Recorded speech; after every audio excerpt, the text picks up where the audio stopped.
एक राजा बहुत बड़ा प्रजापालक था, हमेशा प्रजा के हित में प्रयत्नशील रहता था। वह इतना कर्मठ था कि अपना सुख ऐशो आराम सब छोड़कर सारा समय जन कल्याण में ही लगा देता था। यहाँ तक कि जो मोक्ष का साधन है अर्थात भगवत भजन के लिए भी, उसके लिए भी वह समय नहीं निकाल पाता था।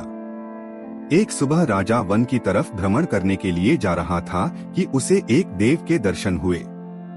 राजा ने देव को प्रणाम करते हुए उनका अभिनंदन किया और देव के हाथों में एक लंबी चौड़ी पुस्तक देखी।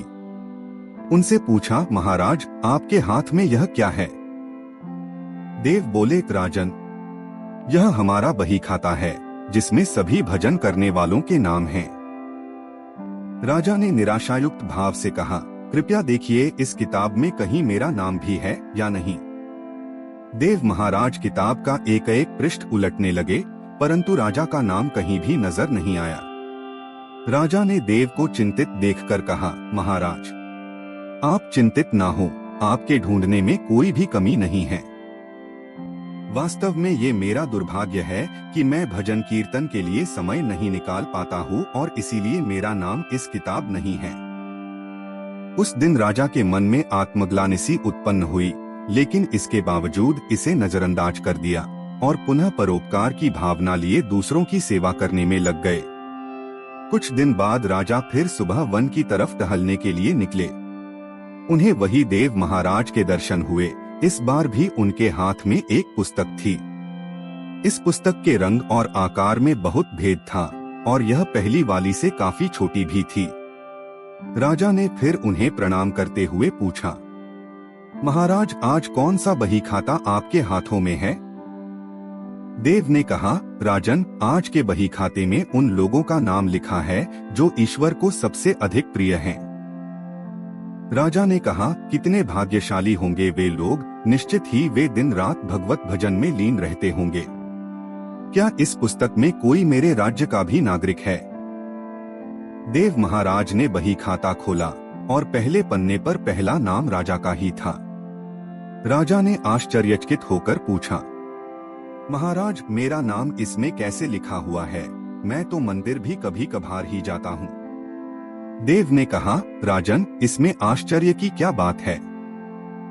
जो लोग निष्काम होकर संसार की सेवा करते हैं, जो लोग संसार के उपकार में अपना जीवन अर्पण करते हैं, जो लोग मुक्ति का लोभ त्याग करके निर्बल जीवों की सेवा में अपना योगदान देते हैं, उन त्यागी महापुरुषों का भजन स्वयं ईश्वर करते हैं।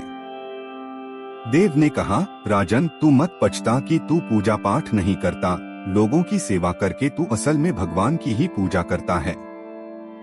परोपकार और निःस्वार्थ लोक सेवा किसी भी उपासना से बढ़कर हैं। देव ने वेदों का उदाहरण देते हुए कहा, कुर्वन्नेवः कर्माणि जिजीविषेक्षण समाह एवान्त्वाप नान्यतोस्ति व कर्म लिप्यते नरे। अर्थात कर्म करते हुए 100 वर्ष जीने की इच्छा करो तो कर्म बंधन में लिप्त हो जाओगे।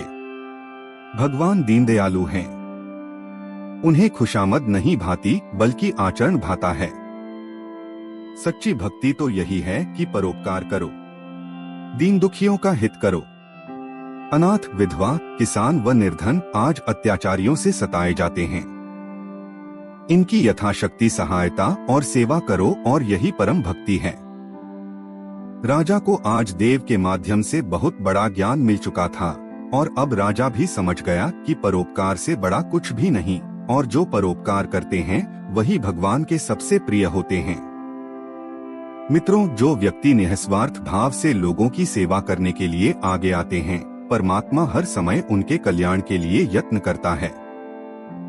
हमारे पूर्वजों ने भी कहा है, परोपकाराय पुण्याय भवति, अर्थात दूसरों के लिए जीना, दूसरों की सेवा को ही पूजा समझकर कर्म करना, परोपकार के लिए अपने जीवन को सार्थक बनाना ही सबसे बड़ा पुण्य है।